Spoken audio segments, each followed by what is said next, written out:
Rusty Quill presents The Magnus Archives.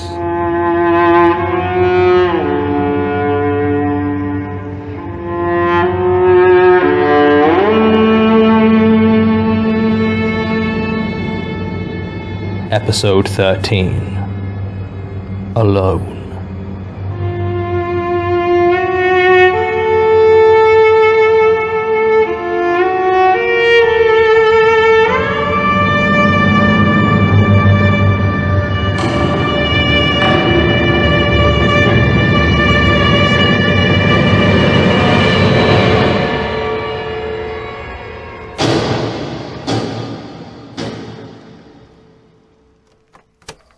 Right, let's try this. Really? Does that thing even work? It must be 30 years old. I know, but we have previously had some success using it to record statements that our digital recording software struggles with. Yeah, well that's one way to put it. You need to get some better equipment. Believe me, I have been trying. Still, the tape recorder seems to work fine as a backup, and I can have it transcribed later. So for now, if you'd be so kind... You're serious? You actually want me to tell my story into that rattling piece of junk? I see why no one takes you guys seriously. You're under no obligation to speak to us. No, I guess I'm just desperate. The last paranormal investigator I went to laughed at me when I suggested talking to you. Still, I guess you have to believe me. Something like that. Okay.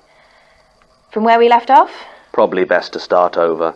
Name, date, subject, etc. I'm not optimistic that any of the previous recording will be salvageable. Fine. My name is Naomi Herne, and I'm making a statement about the events following the funeral of my fiancé, Evana Lukas. The date is the 13th of January, 2016. To be honest, I'm not even sure I should be here. What happened was weird, and alright, I can't think of a rational explanation for it, but I was distraught. I still am. I should go. I probably just imagined the whole thing. He's gone, and that's all there is to it. That's certainly possible. It might all be in your head. Though there is the matter of the stone. That could be... or... I don't know. I just don't know what to think. Take your time. Wait, where are you going? I was going to give you some privacy while you make your statement. Okay, it's just... Could you stay, please? I don't want to be alone. Very well. Let's start from the beginning. All right. I guess the beginning would be when I met Evan. I've never really been the social type. I've always been more comfortable alone, you know. My father died when I was 5 years old, and my mother spent so much time working to keep us fed that I hardly ever saw her. I wasn't bullied in school or anything like that. I mean, to be bullied, you need to be noticed, and I made sure that I wasn't. It was the same in secondary school, and even in uni up at Leeds. When everyone was moving out into shared houses for second year, I stayed in a nice cosy room for one in university accommodation. I've always just been happier alone. Well, maybe happier isn't quite the right word. I did get a bit lonely sometimes. I'd hear laughter coming from other rooms in my building, or see a group of friends talking in the sun outside, and maybe I'd wish I had something like that, but it never really bothered me. I knew my own company and was comfortable with it. I didn't need other people, and they certainly didn't need me. The only person who ever really seemed to worry about it was Pastor David. He worked in the chaplaincy, and I saw him occasionally when work or stress was getting to me. My mum's a Methodist, and I felt more comfortable talking to him than any of the secular counsellors. He used to tell me it wasn't natural for people to live in isolation, that we were creatures of community by nature. I remember he always used to say that he was worried I'd get lost. Back then I didn't know what he meant.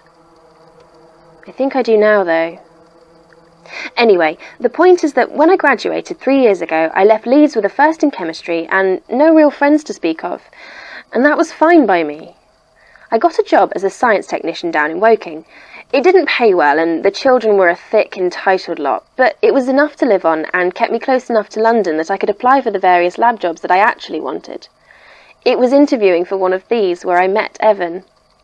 He was going for the same position as I was, lab assistant in one of the UCL biochemistry departments. He got the job, in the end, but I didn't care. He was so unlike anyone I'd ever met before. He started talking to me before the interview, and I amazed myself by actually talking back. When he asked me questions, I didn't feel uneasy or worried about my answers. I just found myself telling this stranger all about myself, without any self-consciousness at all. When he was called in for his interview, I actually felt a pang of loss, like nothing I've known before. All for a stranger who I'd barely met 10 minutes ago. When I came out of the building after my own, somewhat disastrous interview, and saw him standing there waiting for me, I don't think I've ever been happier than in that moment. We went out, and dating gradually turned into living together. I'd had 2 boyfriends in the past, both short-lived relationships that ended abruptly. In both cases, they said it was because they never really felt like I wanted them around, and looking back, that was kind of true. With Evan, it was different. It never seemed like his being there stopped me being myself or crossed into spaces that I saw as my own. Everything about being with him felt so natural that when he told me he loved me, it only came as a surprise to realise that we hadn't said it already. He had friends as well, plenty of friends. How could he not? And he would take me out to meet them when I wanted to, and when I didn't, he let me be. After a year with him, I actually had what could perhaps be called a social life. And more than that, I didn't hate it.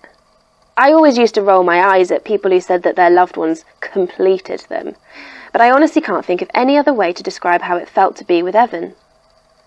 I proposed to him after only 2 years, and he said yes. I'll skip over the bit where he dies. It's only been a year, and I don't want to spend an hour crying into your crappy tape player. Congenital, they said. Some problem with his heart. Always been there, but never diagnosed. No warning. 1 in a million chance, blah, blah, blah. He was gone, just gone, and I was alone again. There was no one I could talk to about it. All my friends had been his friends, and once he was gone, it didn't feel right to see them. I know I'm sure they wouldn't have minded. They would have said that they were my friends too, but I could never bring myself to try. It felt more comfortable, more familiar, to be alone, as though Evan had just been some wonderful dream that I was now waking up from. I don't remember the week between his death and the funeral. I'm sure it must have happened, but I don't have any memory of it at all. After leaving the hospital, the next thing that is properly clear in my mind is walking into that big, austere house. I don't remember where it was, somewhere in Kent, I think, and I must have been given the address by someone in Evan's family who had organised the funeral. It was strange. Evan never really talked about his family. He said he wasn't on good terms with them because they were very religious and he never had been. I'd never met or visited them or even been told their names, as far as I remember. But they must have known me enough to invite me, as I somehow ended up at the right place. Just as well they took on the responsibility for the funeral. I was in no fit state to organise anything. The house was very large and very old. It had a high gate separating it from the main road, which has the name Moorland House carved into the stone of the gatepost. I drove there alone, my old second-hand Vauxhall Astra complaining all the way. You remember that storm that hit at the end of last March? Well, I hardly noticed it. Thinking back, I really shouldn't have been driving at all, but at the time it barely registered. The trees were bending ominously when I finally parked at Moorland House, and I immediately lost the only respectful hat that I owned to the wind. Evan had once told me that his family had a lot of money, and looking at this place, I realised why the funeral was being held there. I could see round the side what appeared to be a well-kept mausoleum, the last resting place of Evan's ancestors, and soon, I guessed, of Evan himself. This thought set me crying again, and it was in that state, weeping, windswept and soaked through from the rain, that I saw the door open. I don't know what I expected from Evan's father. I knew he couldn't be anything like the easy, charming man I'd fallen in love with, but the hard-faced stranger that confronted me on the doorstep still came as a shock. It was like looking at Evan, but as if age had drained all the joy and affection from him. I started to introduce myself, but he just shook his head and pointed inside, to a door down the corridor behind him, and spoke the only words he ever said to me. He said, "My son is in there. He is dead." And then he turned and walked away, leaving me shaken, with no option but to follow him inside. The house was full of people I didn't know. None of the lovely, welcoming faces I'd come to know from Evan's friends could be seen among the dour figures of his family. Each wore the same hard expression as his father, and I might have been imagining it, but I could have sworn that when they looked at me, their eyes were full of something dark. Anger, maybe? Blame? God knows I felt guilty enough about his death, though I have no idea why. None of them spoke to me, or to each other, and the house was so quiet and still that at times it seemed like I could hardly breathe under the weight of the silence. Finally I came to the room where he was laid out. Evan, the man I was going to marry, was lying there in a shining oak casket that seemed too big for him somehow. The coffin was open, and I could see him, dressed in a perfectly tailored black suit. I realised I had never seen him wear a suit before. Like everything else in his death, it seemed utterly alien to the life that he had created for himself. I remember going to my father's funeral when I was very young. I remember seeing him lying there after the undertakers had done their business. My father had looked serene, peaceful, like he had calmly accepted the reality of his passing. It had comforted me as a child, though it had done little to blunt the acute sense of loss that I felt. There was none of that on Evan's face. In death, he seemed to have that same hardness and reproach that I saw on every one of the silent family that claimed him for their own. I don't know how long I stood there. It felt like seconds, but when I turned around, I almost shrieked to see dozens of black-clad figures stood there, staring at me. The rest of the Lukas family were standing, waiting without a word, as though I was between them and their prey, which I suppose, in some ways, I was. Finally, an old man walked forward. He was small and hunched with age, his black suit hanging off his body like sagging flaps of skin. He spoke. "It's time for you to leave. The burial is a family affair. I'm sure you want to be alone." I tried to reply, but the words stuck in my throat. They stood there waiting for me to respond or to leave, and I realised the old man was right. I did want to leave, to be alone. I didn't care where I went, but I had to go, to get away from that awful place with its strange, quiet watchers. I ran past them and out into the storm. Inside my car, I just turned on the engine and began to drive. I didn't know where I was going and could barely see a thing through my tears and the driving rain, but it didn't matter. Just as long as I kept going, as long as I didn't have to stop and think about what had just happened. Looking back, the only thing that surprises me about the crash is that it wasn't bad enough to kill me. When I became aware of myself again, I realised I was in the middle of a field, quite a distance from the road. The tracks behind me showed where I had skidded into the dirt. Luckily, I hadn't hit anything or flipped over, but smoke billowed from the engine of my poor old Astra, and it was clear I wasn't going anywhere. It was dark, and the time on my dashboard said 12 minutes past 11. My phone said the same thing. I had arrived at Moorland House at 6 o'clock, as instructed. Had I been driving for hours, or had I spent even longer with Evan's body than I thought? I hadn't hit anything, so I couldn't have been knocked unconscious. Had I just been sitting there in my smoking car all that time? It didn't matter. The rain was beating down hard, and I needed to get some help. I tried to call the emergency services or use the GPS on my phone, but the screen just said no service. I took a deep breath, trying to stifle panic, and got out the car. I was soaked through in less than 10 seconds as I struggled through the downpour towards the road. I could hear no sound except for the howling wind, and there were no headlights anywhere to be seen. Having no idea where I was, I made the decision to turn right and began to walk. I tried to use my phone again, but as I reached into my bag, I realised how much of the rain had soaked through. Pressing the power button only confirmed what I already suspected. My phone wasn't working. Anger washed over me, and all the bitterness and rage that had been building over the worst days of my life surged through me, and I threw the useless lump of plastic on the ground. The corner shattered as it hit the road, and then it bounced off the side and disappeared into the thick mud. I suddenly felt very cold as I stood there in the road, rain beating down, tears flowing freely, and utterly alone.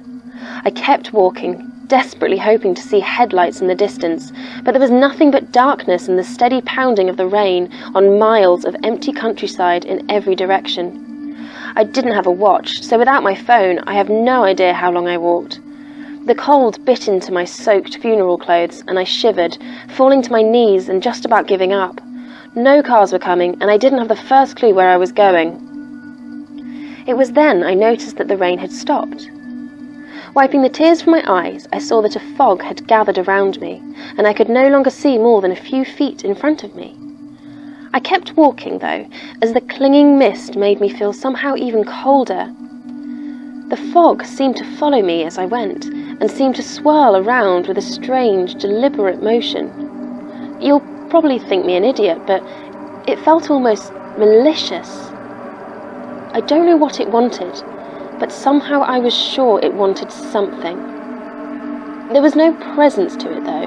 It wasn't as though another person was there. It made me feel utterly forsaken. I started to run, following as much of the road as I could see, in the hopes of getting to the other side, but there seemed to be no end to it. I don't know exactly when the hard tarmac of the road became dirt and grass, but I realised after a few minutes that I had strayed off the path. I tried to backtrack, but it was gone. All that remained was the fog and the skeletal outlines of half-glimpsed trees. The dark lines of them bent away from me at harsh angles.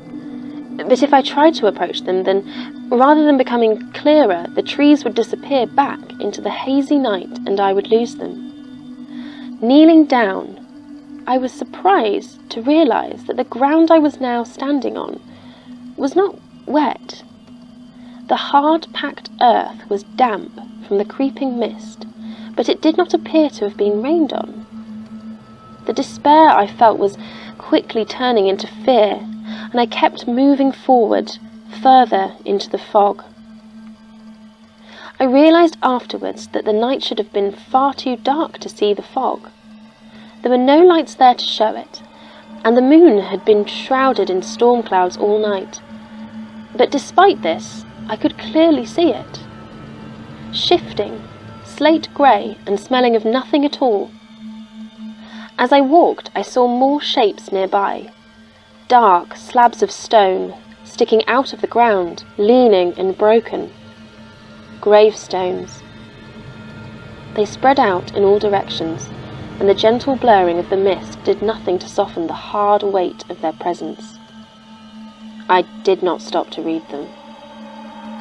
I kept moving until I reached the centre of what I can only assume was a small cemetery, and there I found a chapel. The top of its steeple was lost in the gloom, and the windows were dark. I started to feel relief, as though I might have found some sign of life at last. I began to circle it, moving around to where I assumed the front doors were.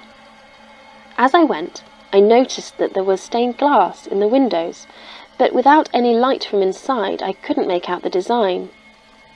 Finally, I came to the front of the building, and I almost lost hope. Wrapped around the handles of the entrance was a sturdy iron chain. I would find no sanctuary here. I came very close to making a rash decision at that point. I started to shout, to scream for help, but the sound seemed muffled and disappeared almost as soon as it left my throat. No one heard me, but I continued shouting for some time, just to hear the noise, even if it did seem to die as soon as it touched the fog.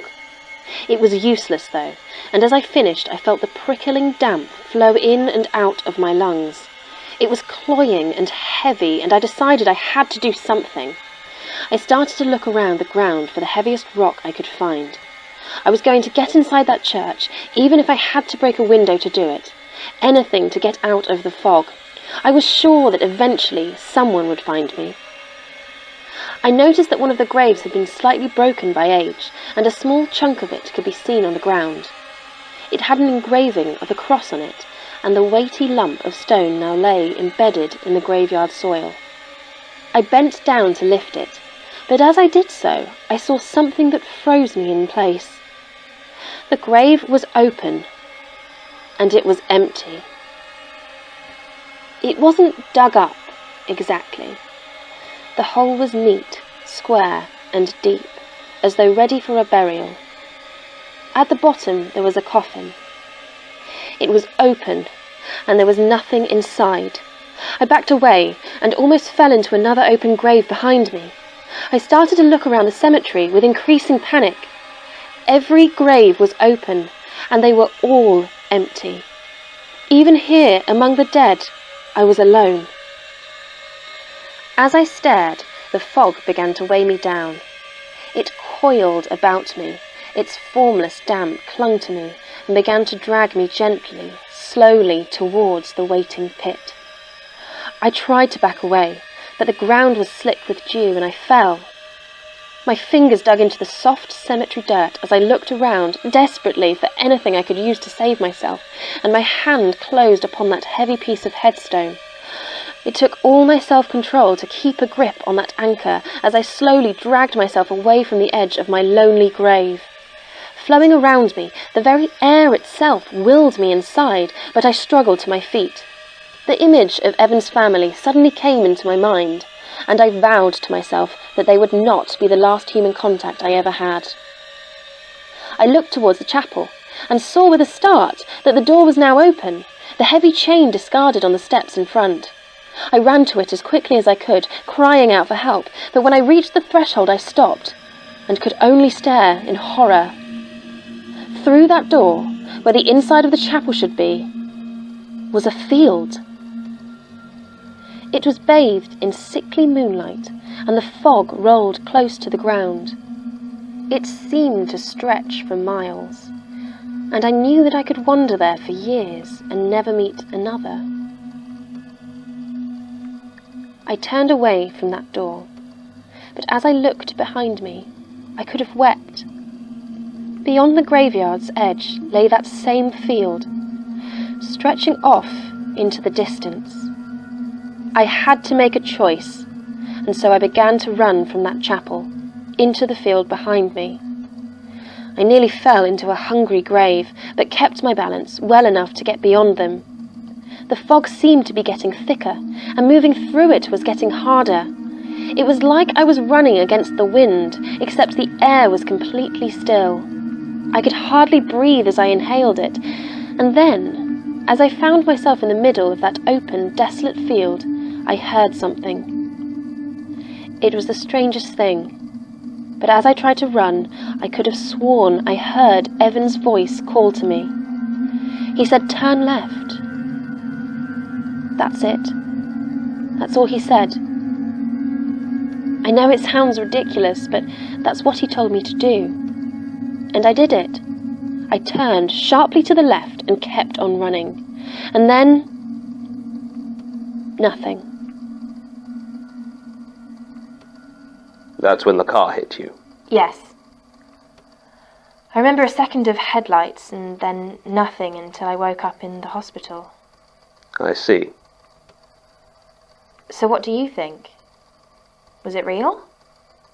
Well, we'll need to do some investigation into a few of the details that you raised, but at first impressions I'd say it was only real insofar as trauma can have a very real effect on the mind. Beyond that, it's difficult to prove either way, but I would suggest you leave the stone with us so we can study it. And it would likely help you move past this unpleasant incident. Some time with a more qualified care professional might also... I don't know what I expected, really. We'll let you know if we find anything. Oh, this is ridiculous. I can't believe I've wasted my time. Statement ends. Following Ms. Herne's statement, we did as much follow-up as we were able, which admittedly wasn't a lot. Evana Lukas did indeed pass away from heart failure on March the 22nd, 2015, and his body was taken by his family for burial. All requests to the Lukas family for information or interviews have been very firmly rebuffed. At roughly 1 in the morning, on the 31st of March, Ms. Herne was involved in a collision with one Michael Getty. She had apparently run out into the road in front of Mr. Getty's car near Worms Hill in the Kent Downs. She was quickly taken to Sittingbourne Hospital and treated for concussion and dehydration. Her car was found abandoned in a field 5 miles away. There are no cemeteries matching Ms. Herne's description anywhere near the road she was found, nor could there have been any fog given the incredibly high winds during the storm that night. I'd be tempted to chalk this one up to a hallucination from stress and trauma, if it wasn't for the fact that when she was hit, Ms. Herne was found to be holding a piece of masonry. It appears to be a lump of carved granite with an engraved cross design. The style and size match what would conceivably be found atop a headstone, though we have been unable to trace its origin. Still attached to it is a small fragment of what we can assume would have been the marker itself. The only text that can be made out simply reads, "Forgotten." I've arranged for it to be transferred to the Institute's artifact storage. Recording ends.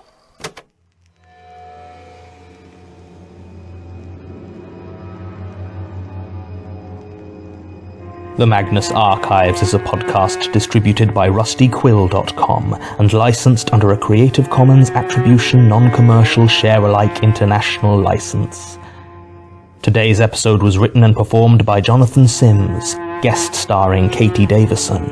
It was produced by Murray Porter and Alexander J. Newell and directed by Alexander J. Newell.